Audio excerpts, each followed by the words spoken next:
Thank you for agreeing to meet with me today so we can discuss this matter concerning our clients, Luz and Booze, regarding the shipment of wine bottles and the discovery of broken bottles. The primary question here is whether or not Booze, my client, has the right to cure the defect discovered by your client, Luz. Under the UCC, a seller has a right to cure under a few different circumstances.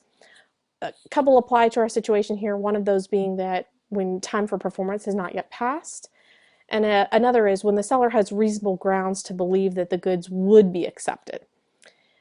Now, under the UCC, reasonable grounds for that belief can lie in prior course of dealing, course of performance, or usage of trade. So under the UCC, when the buyer rejects a non-conforming tender, which the seller had reasonable grounds to believe would be accepted, then as long as the seller seasonably notifies the buyer of their attempt to cure, the seller has further reasonable time to substitute that conforming tender. This is our situation here. Here, Luz notifies Booze of their rejection. Now, Booze had delivered the goods on May 31st. The goods were supposed to have been delivered by June 1st, so technically Booze is a day earlier in the delivery. Luz notified Booze that in their inspection there were a couple broken bottles. Now, Luz notification gives Booze the right to offer a cure.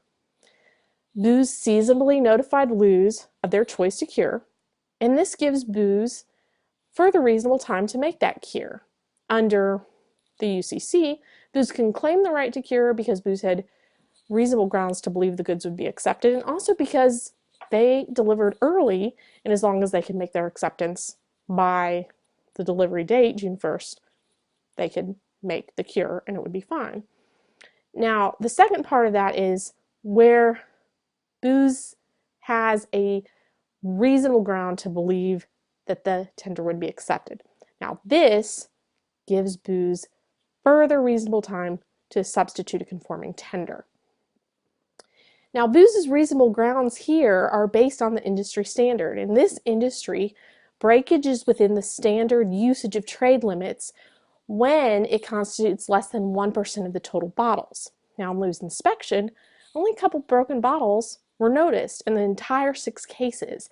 Now, each case contains 24 bottles, which brings our total bottle count up to 1,200. So a couple bottles out of 1,200 certainly conforms to the standard of usage of trade of less than 1%. Now, under the UCC, because Booze has notified Luz that it's making an effort to cure, and because Booze has reasonable grounds to believe that the bottles would have been accepted, Booze now has further reasonable time to effectuate that cure. Setting replacement bottles by June 4th, which is the date that Booze said that they could get those replacement bottles there, is certainly reasonable time because it's just a few days after the original due date of June 1st. Under these circumstances, Luz will most likely be required to accept the goods because Booze has a right to cure that defect. My client really has made an effort to cure the situation of the broken bottles, and it's only right that your client, in all fairness, accept the cure, or your client will most likely be in breach for failure to accept Booze conforming goods. Now, as a show of good faith, my client would be willing to consider sending an additional case of wine, which is 24 bottles, to make up for the couple of broken bottles discovered by your client. We're hoping that this will clear up the matter and really strengthen the relationship between our clients because we would like to continue this business relationship into the future.